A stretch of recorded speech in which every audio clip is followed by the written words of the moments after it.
suddenly there was a big spotlight on Paddy Power supporting this regime in which multiple people had been killed in the government. Irish bookmaker Paddy Power. Big questions were asked, the UN got involved, became under massive pressure. Is there a stage in a campaign like that when you think, this has got out of control? And, you know, I mean, were you worried, you know, the UN getting involved? Are you thinking we have gone too far now? That was one of the few that I literally lost a lot of sleep over.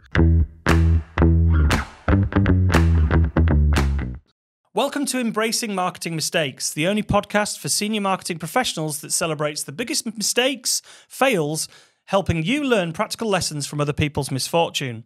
Also, you can double your return on investment and achieve record revenue. In this week's episode, Will and I are joined by the brilliant Ken Robertson, who's the founder and CEO at The 10th Man. Former Paddy Power advertising director and head of Mischief, Ken is regarded as the architect of the famously irreverent Paddy Power brand, which makes him perfect for this show. He spent a large part of the last 2 decades causing mayhem for the mischievous bookmaker, from hijacking some of the world's biggest sporting and cultural events to infiltrating North Korea with Dennis Rodman. So, taking his unique insight into disruptive brand building, Ken created The 10th Man as an independent creative agency with a single-minded focus of creating original and disruptive communications. I know you're going to enjoy this episode because Ken shares some really interesting marketing fails and some brilliant creativity hacks which will help make you more effective. So as always, sit back, relax, and let's hear how you can improve your creative marketing without having to spend hours and hours learning to do it. Hi everybody, welcome back to Embracing Marketing Mistakes. This week in the studio, we've got the wonderful Ken Robertson, who is the CEO at The 10th Man. But for more importantly for me, and the most interesting bit about why we've got you on the show, Ken, is because you used to be, which I just, purely for the job title in itself, the Head of Mischief at Paddy Power. What a brief that is, by the way. Welcome to the show. So, Ken, I think the big question we've all got is, what is a Head of Mischief? I mean, that's got to be the best job title I've ever heard. So what did that actually involve then at Paddy Power? Yeah, it was actually the best job in the world, believe me. And I guess it was a title that was quite unique to Paddy Power and the Paddy Power brand. And maybe to give you some context, so I started in Paddy Power as their first ever marketing hire back in 1999. The business at the time was essentially a high street retail betting business, around 50 betting shops dotted around Ireland. The guys in Paddy Power before me, to be fair to them, they saw this massive opportunity to kind of make that transition from essentially being an exclusive, retail betting operation to harnessing the power of this new thing called the internet and creating the first ever online kind of betting offering, which Paddy Power was. It was the first ever betting brand to make that transition from high street to online. I started in 99. The founders of the business, one in particular, a guy called Stuart Kenny, was a very unique character. He was inherently quite a mischievous character. So a lot of kind of him was in the brand. And I guess that was essentially the kind of blueprint for what the Paddy Power brand became known as. Over the course of a couple of years, when it became clear that online betting was essentially like a rocket, it was taking off so fast. So we started building out the marketing function of Paddy Power quite quickly. And essentially there was kind of a two-pronged approach. There was the classic brand marketing team that would do all the kind of expected stuff, all the above the line advertising, all the digital performance marketing. But we had this kind of almost like a secret ops division within the marketing department that became known as the Mischief team, because our CEO at the time thought it was quite funny just to call it the Mischief team instead of the marketing team. And really it was our job just to ensure that the Paddy Power brand remained razor sharp at all times. Paddy Power was, again, a very unique brand. It never really played by the rules of the category it operated in. It wanted to be different. It wanted to be essentially more of an entertainment brand than just another gambling brand. And it was essentially my job to deliver on that. So that pretty much meant a period of almost unlearning everything I'd learned about marketing up until then, and kind of rewriting the playbook in a way. And like I said, the Mischief team was essentially run as kind of the Black Ops division of the marketing team, with a very simple, single-minded focus and mandate, just to make the Paddy Power brand world famous by infiltrating some of the world's biggest events. So yeah, that's a quick kind of whistle stop in terms of where it came from. And you've Paddy Power is infamous. It's so well known for the stunt, the controversial stunt as well. There's quite a lot of stunts that you've done that have been close to the bone, which is great for the show because it's all about marketing mistakes. But there's also, you've done some phenomenal like stunts that make people laugh and are clever, but obviously some that are very, very close to the bone. What are the biggest stunts that stand out to you over the years that you did for Paddy Power? What were the most effective ones?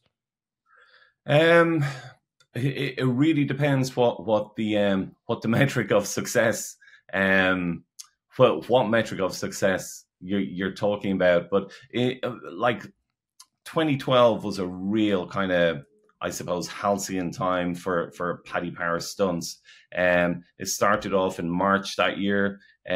We were one of the few betting brands that didn't actually become an official sponsor of the Cheltenham Race Festival, which happens in March every year. And, you know, Cheltenham for the betting industry, it's a bit like Christmas week for high street retailers, right? You have a good Cheltenham, you're kind of set up for the year. So instead of doing what every other betting company did, sponsor a race or have signage around the track, we decided to install this, I think it was like a 500-foot Paddy Power sign on the hills overlooking the race course. We just did a Nice. deal we did a deal with a landowner who had a lot of farmland kind of overlooking the race course on what was called Cleve Hill, which is a beautiful kind of backdrop to the race course. So we actually installed that just on the Monday night. Cheltenham starts on a Tuesday, and under the cover of darkness, we had a team of around 250 construction workers building this. So come first light, there was this giant Paddy Power sign, and you just could not get away from it no matter what you did. So that kind of set the tone for the year that was to follow. And 2012, similar to this year, was the big European football tournament. So we got up to tons of stuff. The first thing we did was, while every other betting company was kind of enlisting a former footballer, former football manager to be their spokesperson, we decided we were going to get to the bottom of why England always have this horrific kind of track record in major tournaments, usually going out in the final, usually losing a kind of penalty shootout. So we decided we'd collaborate with a pretty smart guy. So we got in touch with Professor Stephen Hawking, and we said, would you like to be our brand ambassador? And would you like to write a kind of mathematical equation in terms of what England's best chance of success is? So we had this extraordinary press conference in Cambridge University with the professor kind of brought out on stage and talking through his voice box, this 20-minute presentation in terms of, England's best chances of success. And if it does come to a penalty shootout, where the ball should go in the net. And it was all supported by this very kind of complex mathematical kind of algorithms and equations. So that was kind of part one of our Euro campaign. Part two was, again, similar to Cheltenham, we weren't inclined to become an official sponsor of the European tournament that year for two reasons. One, that's not kind of what Paddy Power really does. We don't like official stuff. And two, it came with a price tag, I think at the time of 25 million to be an official category sponsor. Wow. of a UEFA event. So instead, we did a side deal with the Danish striker at the time, a guy called Nicholas Bendtner. I'm sure yeah, the Arsenal guy who said he was the best. Yeah, I remember him. Lord Bendtner, quite a character. So we did a little kind of back channeling to him, and we did a side deal, and we said, look, if you score a goal, is there any chance as part of your celebration you'd pull your shorts down slightly and reveal that you're wearing a pair of Paddy Power Lucky underpants, which were a kind of brand asset for Paddy's at the time. So somewhat surprisingly, he agreed, and we drew up a little kind of deal between us. And their first match, they were playing Portugal, and of course Ronaldo was playing at the time. Ball is lobbed into Ronaldo, scores one of the most amazing headers I've ever seen, and we were like, oh, this is it, we're done, it's not going to happen. Second half kicks off. Halfway through the second half, ball is kind of punted up the field to Bendtner, who finds the back of the net, and we're all, oh, this is incredible, he's going to show the pants. He kind of runs back up to the halfway line, doesn't show the pants, and we're distraught, don't believe it. Then 87th minute, again, ball punted up to Bendtner, header, back of the net, real kind of poacher's goal, and he just reveals he's wearing the Paddy Power lucky underpants, pulls his shorts down, runs up to the halfway line, and there's like global headlines. This is one of the biggest kind of infiltrations of a sporting event of all time. So that got us a disproportionate amount of brand awareness around this event. And actually, we did a study afterwards, and we found out we got more brand awareness than the likes of, or brand recognition around the event than the likes of McDonald's, Adidas, and a few other brands that actually were kind of 25 million proper category sponsors. Yeah. Incredible. It's like disruptive, creative uses of advertising. Did you get penalised for that? For doing something that's, because I remember when people, the players used to have it on the T-shirts, and then they got told they couldn't do that anymore. Did you get penalised for having it on the pants, or was that something they'd not thought of? No, we didn't get penalised. The Danish Football Federation got slapped with $100 grand fine from UEFA. We paid it. Because it was on us, and we made it known that we paid it on behalf of the Danish Football Federation. But what it did lead to, and this was very interesting, was post-tournament, UEFA essentially rewrote their entire code of conduct around essentially guerrilla marketing and ambush marketing. And to do what we did in 2012 now, like let's say if we were to execute something similar at the forthcoming Euros in Germany, there will be multi-million pound fines against us, because they basically just rewritten the rule book just to absolutely cancel any chance of this stuff happening again. So what's we'll come on to some of the closer to the bone examples in a minute, because I think that's a fascinating conversation. But when it comes to these kind of disruptive stunts that just absolutely cut through, is there a playbook for that? You know, what's your process? I mean, it sounds like you look at what everyone's doing and do the exact opposite. I feel like you're thinking big constantly. You know, who would think Stephen Hawking would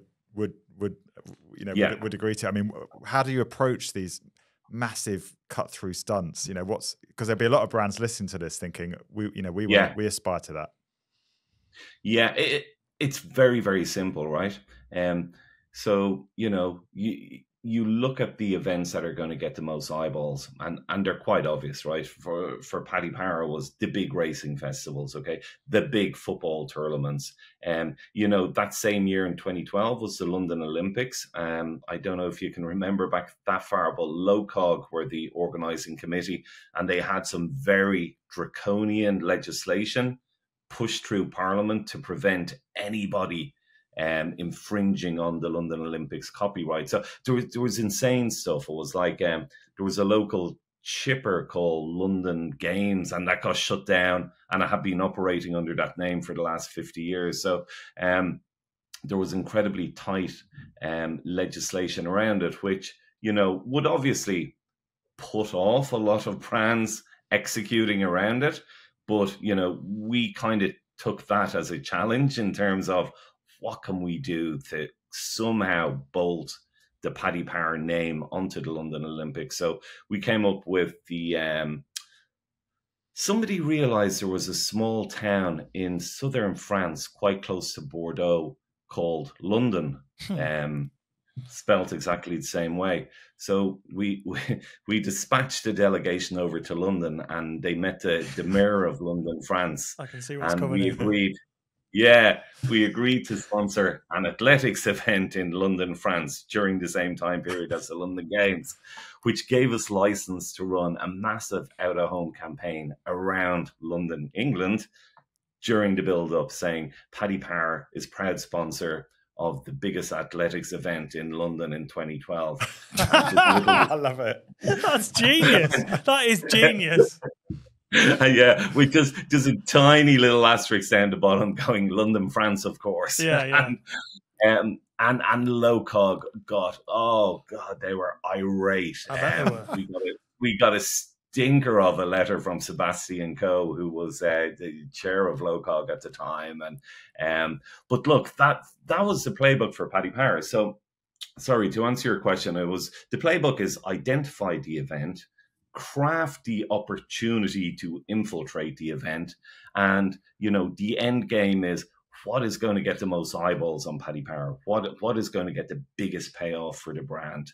And you're treading a razor blade, like you referred to earlier, of you're really on the cusp of what you can get away with, and you are absolutely going to piss off some people, but sometimes that's not a bad thing. And the real art of this is knowing who the right cohort to piss off is, because sometimes they do a lot of the work for you. They give it the oxygen of publicity and controversy, and they're the people picking up the phone to their local radio station saying they're incensed by this and how dare Paddy Power. And that's exactly what you want. That's kind of almost poking the embers of the fire. To be fair, Will, I think I can write the playbook on Paddy Power stunts and the mischief. Like, for instance, this year, July the 4th is the general election. July the 3rd, Paddy Power removals van pulls up outside number 10 Downing Street with Rishi, off you go, Rishi, or something on the side of it. It's branded with Paddy Power. It's the same. So, and that's quite interesting. You guys move into political betting as well, don't you? And is that just because there's loads of eyeballs on the elections, or when Boris got ousted, or you weren't involved in Paddy Power didn't do it wasn't the lettuce that was with Liz Truss as well, was it? I wouldn't surprise me if that was so good. Yeah. I can take absolutely no credit for some of the fantastic stuff that Paddy Power have been up to over the last 7 years, because I've been out. Look, politics and betting on political events actually has always been a very kind of very popular part of the Paddy Power offering. So this year obviously is a very big kind of year for elections. So there'll be a lot of focus from the Paddy Power team on, bolting the brand or associating the brand with those political events, because people bet, and you would be amazed by how much people bet on political events. So obviously the UK election, there's an election in Ireland this month, there's the big US election next November. So, I would imagine there would be quite a focus by Paddy Power to execute or create campaigns or mischief events around these political events. So Prohibition, we work with quite a few challenger brands, but I love about Paddy Power and the work that you've done is you seem to have been given like a just absolute control over what you want to. Off you go and do it. Because someone must be signing this stuff off, right? Some of the stunts that you've done, I try to imagine saying to a client, "Can we just do?" can we do a giant, like you just did there, a massive guerrilla stunt outside Cheltenham Festival? How do you get this stuff signed off? Could you just sign it off yourself, and did you just have to sit there worrying that you were going like with the London Games example that you gave there?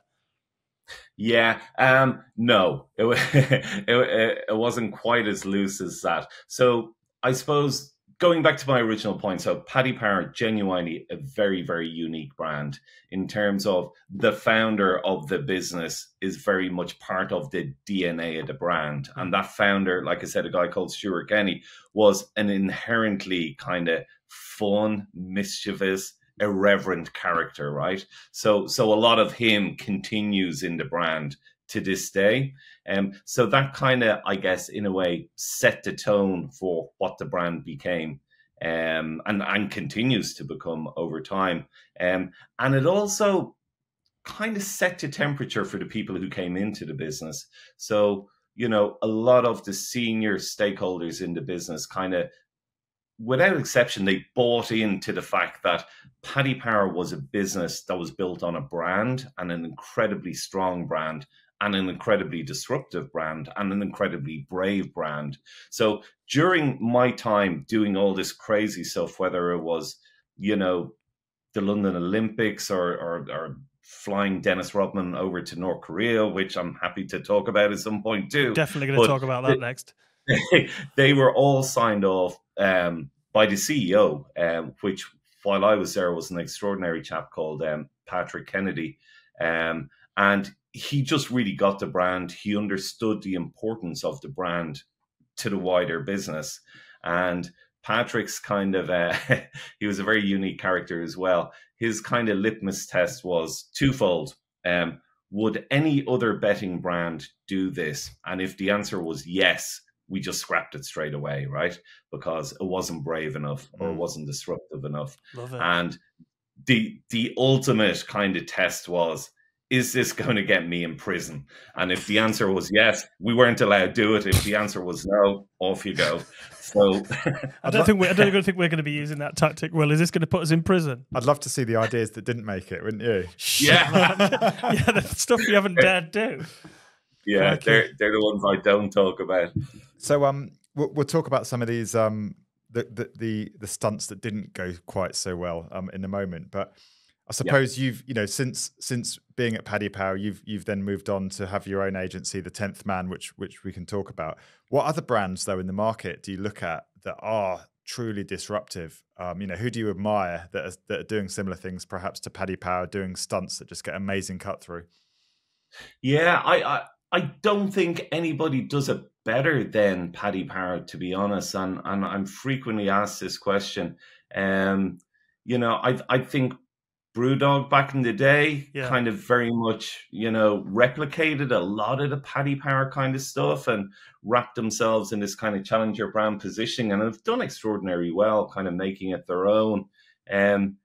Closer to home in Dublin, I think Ryanair has done a good job of, again, it's quite similar to Paddy Power. That's the biggest kind of gambling company in the world. Ryanair is now the biggest airline in the world, but it's done such an incredible job of remaining kind of the challenger brand in the category. And when the challenger is, in truth, the market leader, it's quite difficult to maintain that kind of cheeky positioning. Both strong Irish brands as well, which is quite interesting. Yeah, I don't know if it's something to do with your nationality and you like challenging with the humour and everything. What do you think? I think there is truth in that. I think when you kind of peel back kind of Irish culture, it is a culture of storytelling, and within storytelling, there's a lot of kind of myth telling. So there is definitely something in that. You're quite right. Okay, so this show's all about fuck-ups and marketing fuck-ups, and you've shared some great stuff there. But you mentioned one a minute ago, which we've got to get into. Which before the show, we've got some notes about you throwing a party for Kim Jong-un, his 30th birthday party with Paddy Power. I mean, that's brave. I just want to hear. That's a brave one, isn't it? How that got signed off? I'd love to know. So, can you tell us a bit more about that? What happened? That had a very unlikely genesis or beginning. So this was 2014, I think, and for the first time in 600 years, a pope had retired. Pope Ratzinger had retired, and 10 years earlier, when John Paul, the pope at the time, had died, we spotted an opportunity in the Mischief team to generate a bit of publicity. So we sent a team, including myself, over to St. Peter's Square with a betting pitch. And we were essentially taking bets on who the next pope will be, because the process to elect a pope is quite strange in a way. It's called a conclave, and all the cardinals assemble from all over the world into Rome, into Vatican City. It's a bit like kind of a Catholic Avengers assemble in a way. So they all arrive into Vatican City, and they're essentially locked into the Sistine Chapel,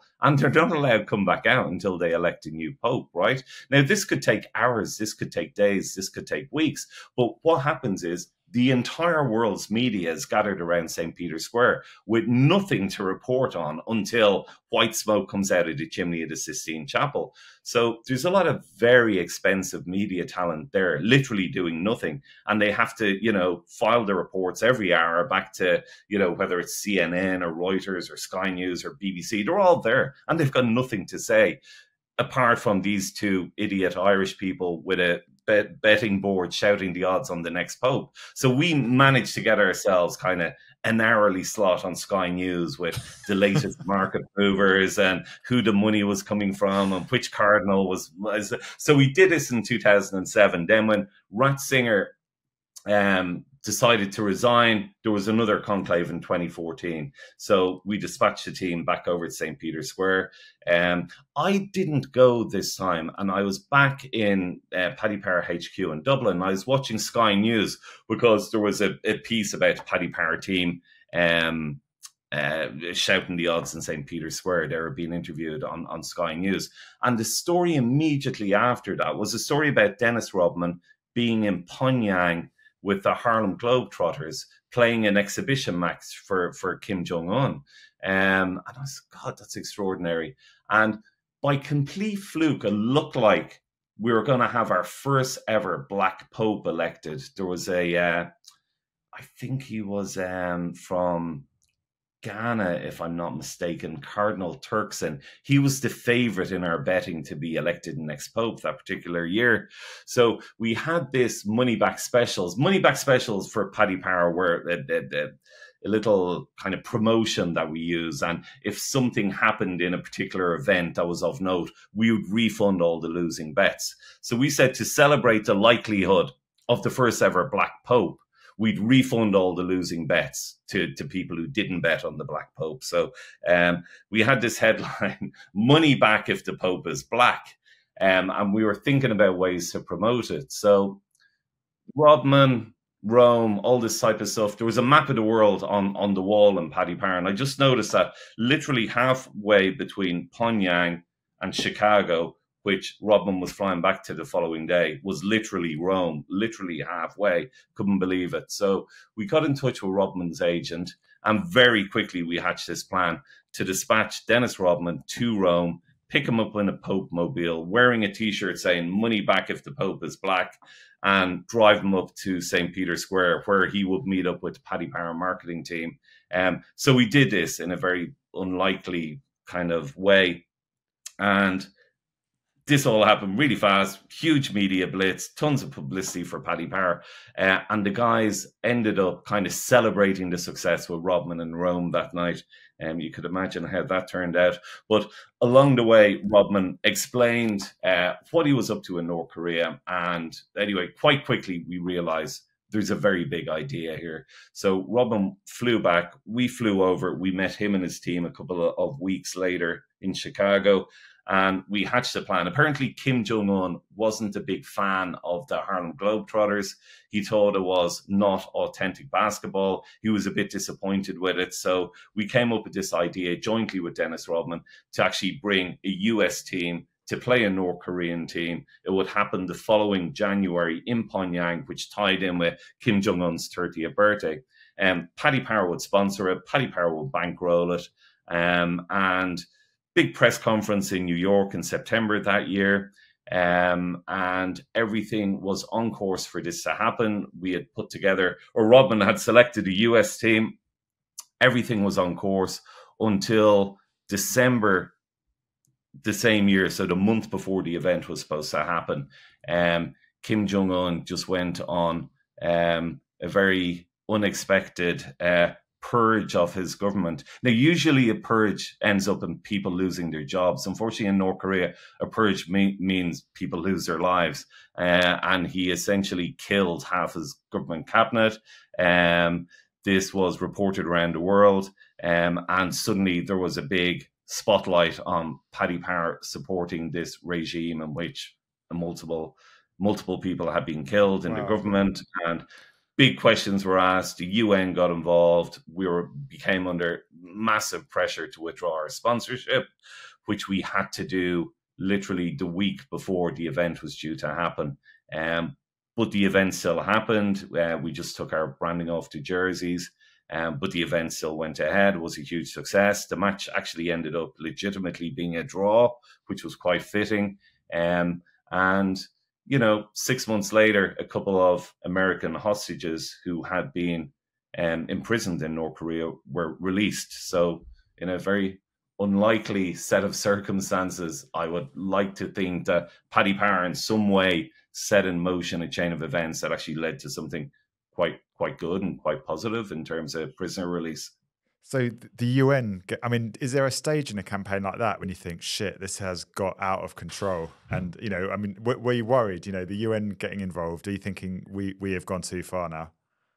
Yeah. That was one of the few that I literally lost a lot of sleep over, because, you know, we were being asked some pretty serious questions. You know, Paddy Power at that time was a very big business. It was it had IPO'd. It was listed on the Irish and the UK London Stock Exchange. We had big institutional investors who had kind of codes of ethics themselves, and we were being asked questions by these big institutional investors in terms of, what the fuck are you doing in North Korea, guys? This doesn't look good. So we were that. Yeah, that was for me, a tough one. You do things that are provocative and controversial, and you wanting to get coverage. You obviously got lots of negative coverage about that. Like North Korea in general? I mean, it's probably the one place. I mean, that provocative. It's the one place in the world that you probably wouldn't want to be or go. What kind of really pulled us into this was Rodman, and he's an extraordinary individual, right? He's a very colorful guy, in so many different ways. This is a guy who married Madonna. This is a guy who likes dressing up as women. This is a guy who's 6'6" tall and covered in tattoos, and, you know, generally kind of, you know, shouts at people a lot of the time. But what he did genuinely believe was that by having this basketball match, it will bring the two countries together. Yeah. It would open potential back channel dialogue between the US government and the North Korean regime, which it did. There was precedence for this back in the early 70s, what became known as ping pong diplomacy, when a group of American table tennis players went over to Beijing, I think at the time. And this was real Iron Curtain time. And it was the first time a delegation of US citizens were allowed behind the Iron Curtain and into very communist China at the time. And that actually led to a thawing of kind of relationships between the two countries, and opened the door to Carter having talks directly with the Chinese regime. So there was kind of precedence for this, and so we went into it potentially somewhat naively thinking, you know, this some good could come out of this. Yeah, it could break down barriers, because there was the football match between England and Germany during one of the world wars on Christmas Day, wasn't there? And they famously stopped fighting each other for that day. They had a game of football in no man's land, and then went back and then continued the war the day after. So it can break down, sport can break down barriers, and is good for that. It's just, I can see why it was controversial. How are you going to measure success for that campaign, though? Not being incarcerated. Yeah. I mean, we had a running joke in Paddy Power. Success was measured by the number of complaints we'd get, and there was a little bit of truth in that. But, you know, we generally measured success by earned media coverage and global earned media coverage. And it was something that we tracked quite closely. We had a long-term relationship with Kantar, and they monitored kind of earned media coverage for us globally, and we stayed across that a lot. And then you can correlate earned media coverage with spikes in brand awareness, and there is different kind of modeling techniques that, you know, one kind of drives the other in a way. But yeah, that was kind of it, really. So I'm curious. You know, you've got this kind of background in very edgy, disruptive, creative campaigns. You're now CEO at the 10th Man. You work with a wide range of brands. You describe yourself as kind of a fearless, creative company pushing boundaries. Now, how much of this kind of disruption are you bringing to the current brands you work with? And is it right for everyone? You know, I'd imagine a lot of brands approach you and say, look, we want to be disruptive, but you might say, look, you're not ready for it, or it's not right for you. I mean, you know, where's the line? How far can brands go, and is it right for everyone? Yeah, I mean, the simple answer is probably not. And I guess, I mean, to give you a bit of context on the 10th man, so I left Paddy's after 18 years in 2017.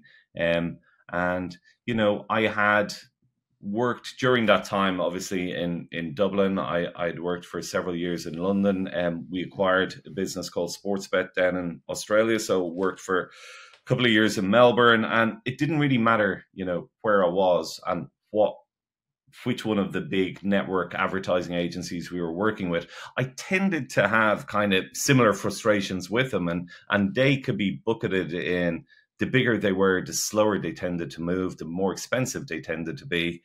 And none of them really got digital in the way I needed them to, as, marketing director of essentially what had become an e-commerce brand.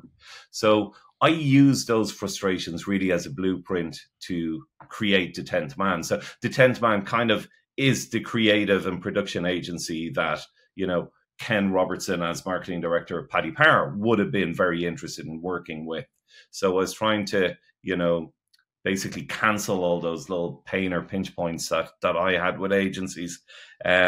So yeah, like you say, we're very lucky to be working with some global brands at the moment, from Diageo, the Guinness brand, through to Red Bull, through to AIG Insurance, and disruption looks very different for them than it looks like for Paddy Power. And is it right for all brands? No.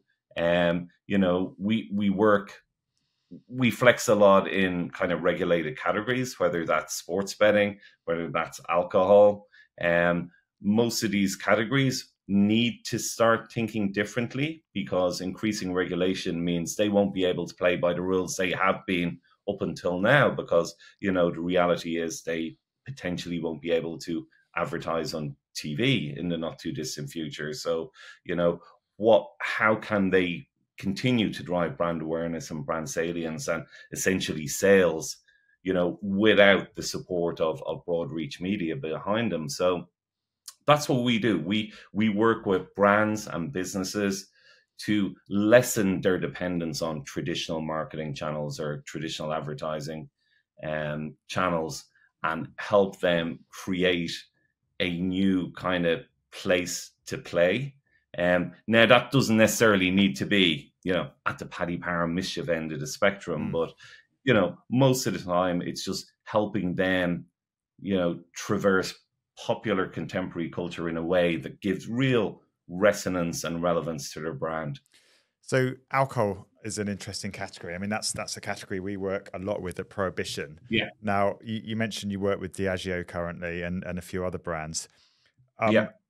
Talk us through who's really sort of disruptive in that category then, because like you say, there's the, Brewdog. Yeah, but obviously we've got the Portman Code. It's heavily regulated in that respect. I mean, what have you done or what have you seen? Brewdog aside, that's smashing it in that category.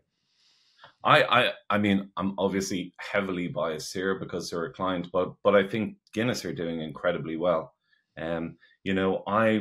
Like I said, I spent a bit of time in the UK when I was working with Paddy's. So 10 years ago, if you were lucky enough to find a pub in London that sold Guinness, you were probably served a pint in an incorrect way, and the offering wasn't great. We've recently opened an office in London in February this year, so I'm over now quite a lot, probably most weeks.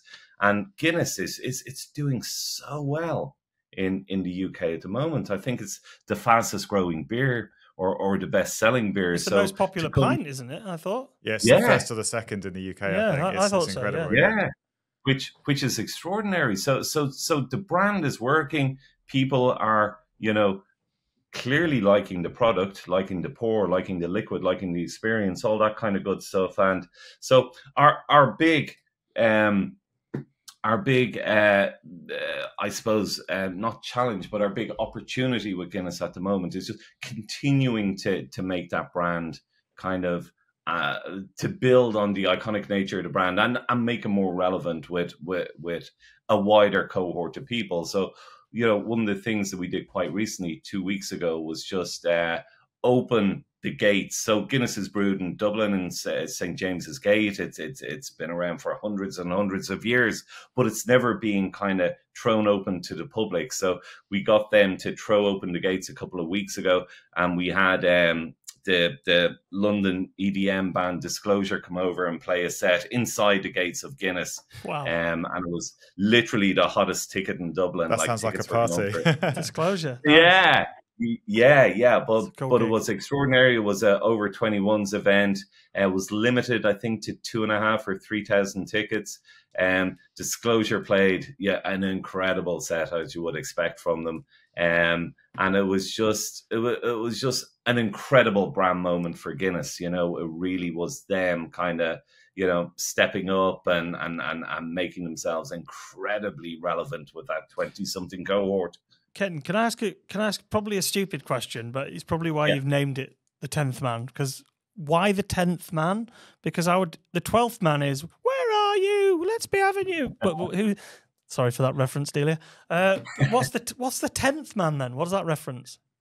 Okay, so this is something we borrowed somewhat unlikely from military strategy. And the way it works is if 9 people around, say, a military table or a military cabinet unanimously agree on a course of action, they appoint a 10th man to develop a totally contrarian point of view. Now, what that does is it kind of helps avoid the pitfalls of groupthink, which is a very live issue, not just in business, but in life generally. And it just encourages you to adopt a somewhat kind of contrarian point of view or contrarian approach.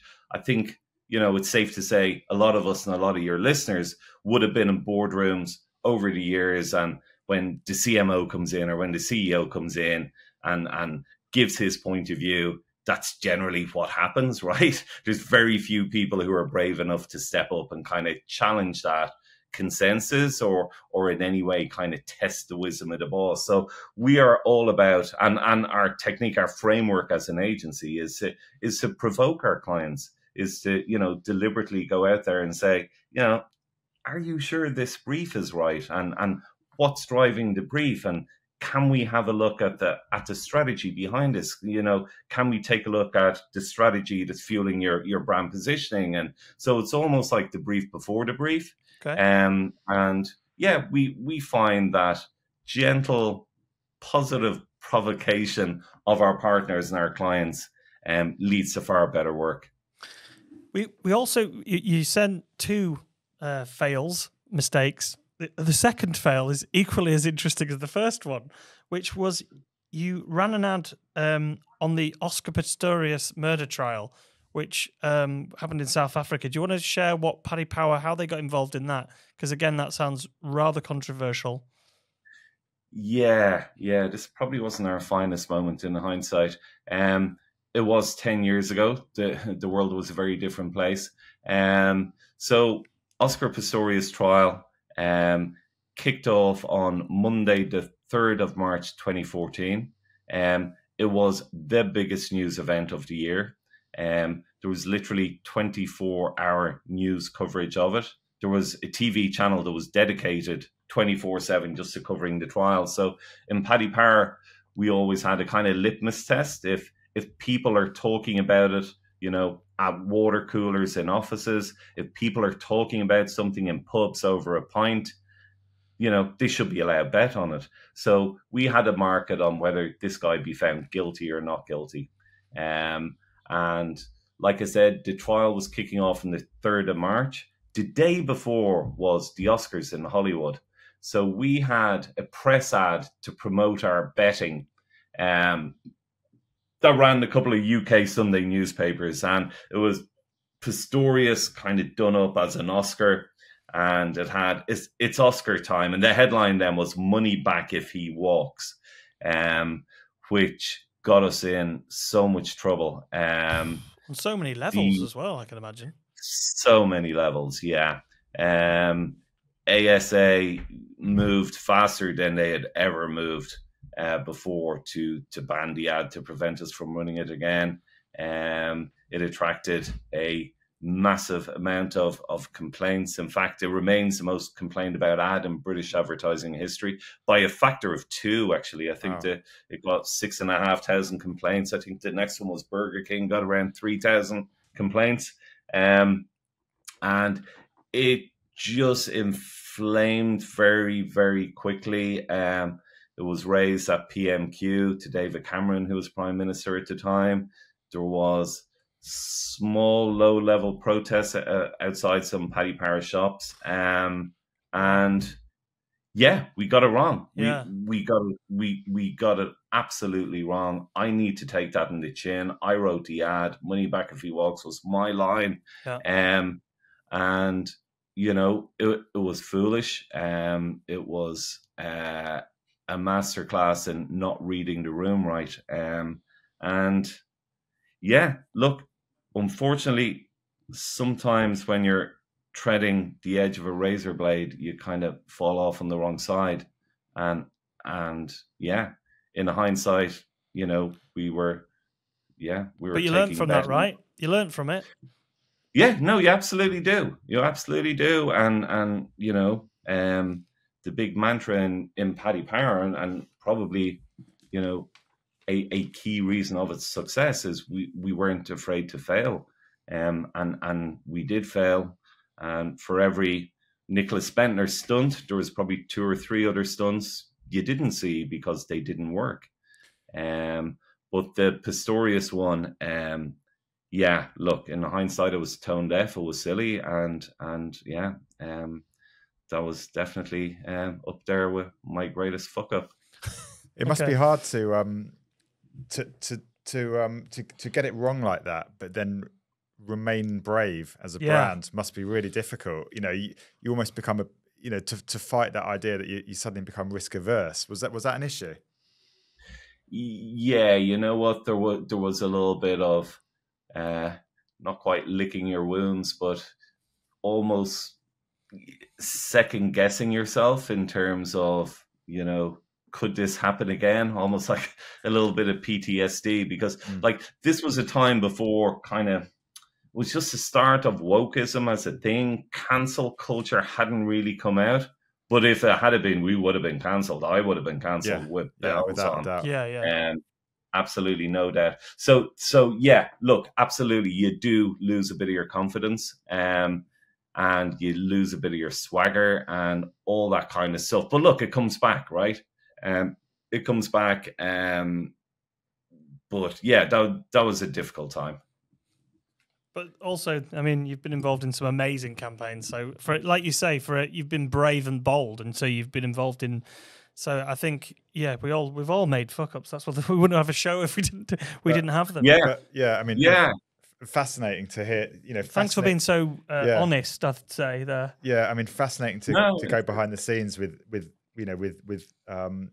somebody that genuinely pushes the boundaries. You know, I think a lot of brands describe themselves as challenger, but there's not many that go this far and get it right so many times.